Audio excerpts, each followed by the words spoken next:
Jika bakato indak menyinggung, kok bapam bari joranda hati, jadi panutan de orang kampung, sumara orang sanagari.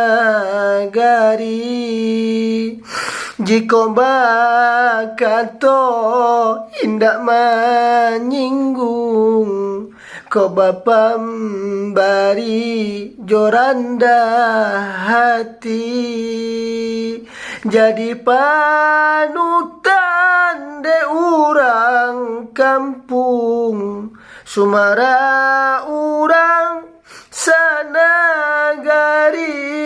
jadi panutan de orang kampung, sumara orang sanagari.